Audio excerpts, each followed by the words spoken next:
Hi అండి, welcome to అమోఘం అపర్ణ. ఈరోజు మనం తెల్ల వంకాయ టమాటో కర్రీ ఎలా చేసుకోవాలో చూద్దామండి. ప్యాన్ తీసుకొని ఒక 4 స్పూన్స్ ఆయిల్ వేసుకున్నానండి. దాల్చిన చెక్క, లవంగాలు, యాలుక్కాయ, మిరియాలు వేసుకున్నానండి ఫ్లేవర్ కోసం. ఇందులో కరివేపాకు యాడ్ చేశానండి. నెక్స్ట్ ఇందులో ఒక ఆనియన్ యాడ్ చేశానండి నేను. నెక్స్ట్ గ్రీన్ చిల్లీ కూడా యాడ్ చేశానండి ఇందులోకి. స్లో ఫ్లేమ్లోనే ఫ్రై చేసుకుంటున్నానండి. ఉల్లిపాయలు మగ్గించుకుంటున్నాను నేను. నెక్స్ట్ ఇందులోకి ఒక 1/2 స్పూన్ పసుపు యాడ్ చేస్తున్నానండి.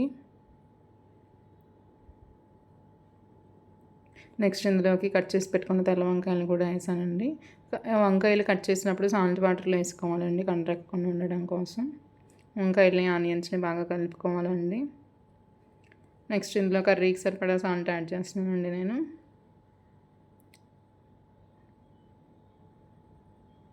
బాగా కలుపుకోవాలండి వంకాయలని. ఒక 5 మినిట్స్ మగ్గించుకోవాలండి. సాల్ట్ వేసినాక మగ్గించుకున్నానండి నేను వంకాయలని. నెక్స్ట్ ఇందులోకి ఒక 2 టమాటాలు యాడ్ చేశానండి నేను. వంకాయలు మగ్గిపోయినాక బాగా కలుపుకోవాలండి కర్రీని. మళ్ళీ ఒక 5 మినిట్స్ మగ్గించుకోవాలండి.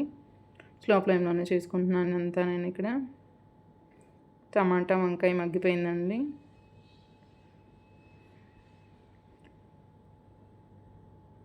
నెక్స్ట్ ఇందులోకి ఒక 1 స్పూన్ అల్లం వెల్లుల్లి పేస్ట్ యాడ్ చేశానండి నేను.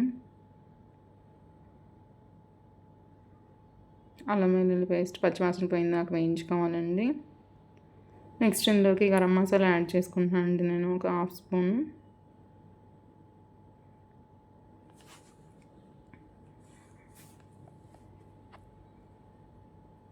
ఒక 1 స్పూన్ ధనియాలు కూడా యాడ్ చేసుకున్నానండి.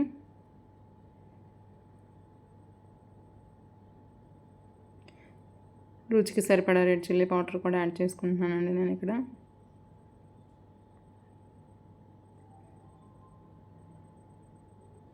మసాలా అంతా పచ్చివాసన పోయిందాక ఫ్రై చేసుకోవాలండి బాగా.